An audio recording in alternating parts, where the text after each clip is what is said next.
What's up guys, this is Astranox. These are the stats of the heroes that I've used. This is on my second account. I climbed in RTA and this is Bruiser playstyle, tankier heroes, and I do bring some sustain. It's not like crazy speed, super high offense like on my first account. It's counter set on a few heroes and try to stay alive and take them out one by one sort of deal.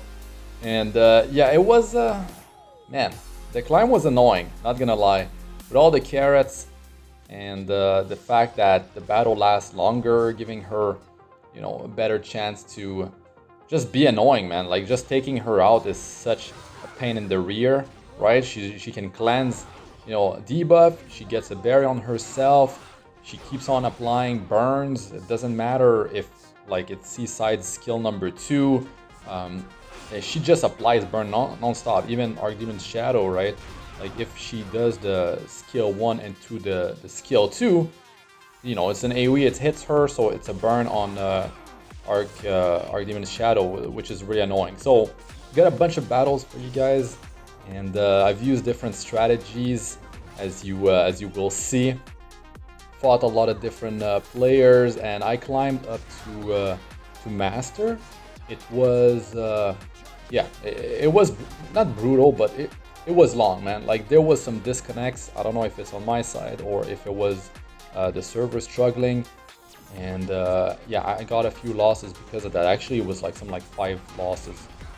So all that I had to win again. So it was a grind, not as fun, not as enjoyable as on my first account with the high offense playstyle. The battles are faster. Here, the battles, they're longer, right? Like, the battles, man, I've had some really long ones. Could be like, I'm talking like right into it. Like, when you're in the battle, it's almost like a 5 minutes. Some battles, man, I mean, it was frenzy, like 5, 6. I'm not putting these battles in there, like, it's too long. So I have the battles that are shorter, more action. I don't want something that just drags on with like a fire Ravi that just sustains until she eventually goes down. So yeah, I got the better ones for you guys, so it's actually fun to watch.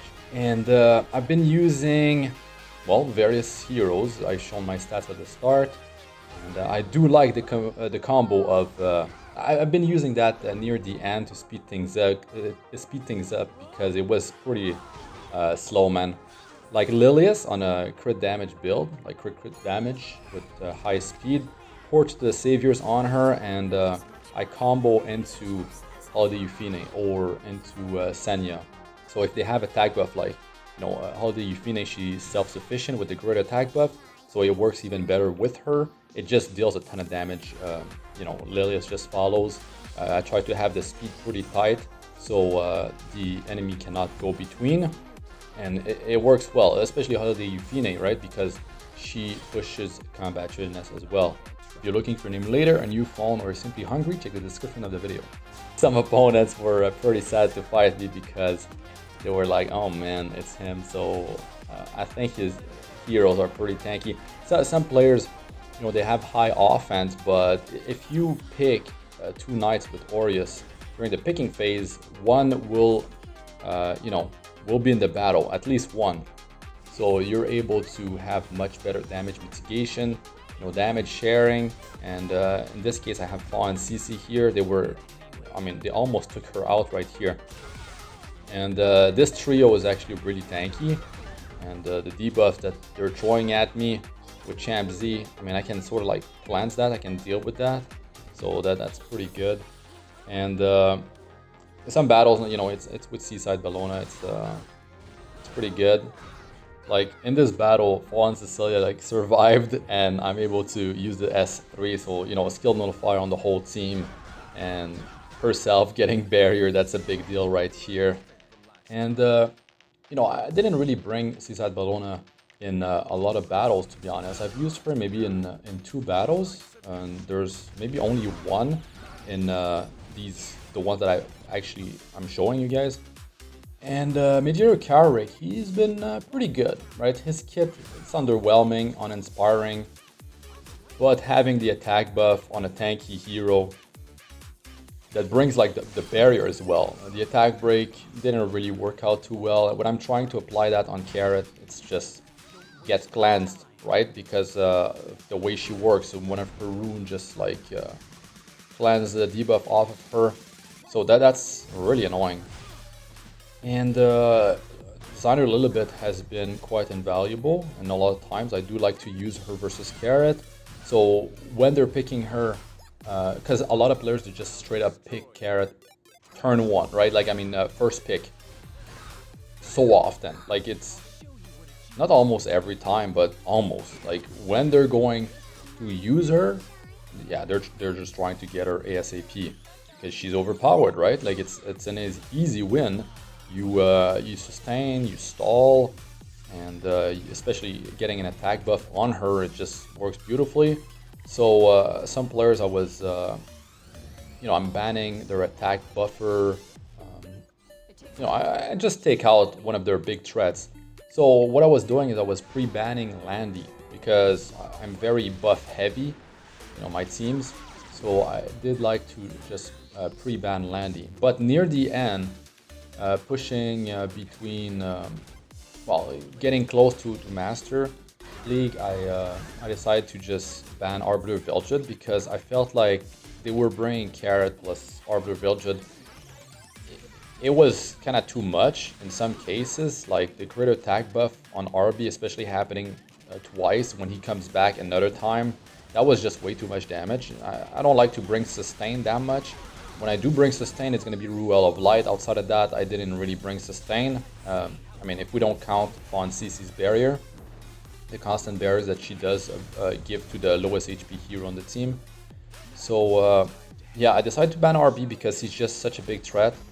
Big problem dealing with him. The randomness of it all, like it can be just overwhelming. So a lot of players have been picking Crow. Like Crow, Carrot would be like top pick.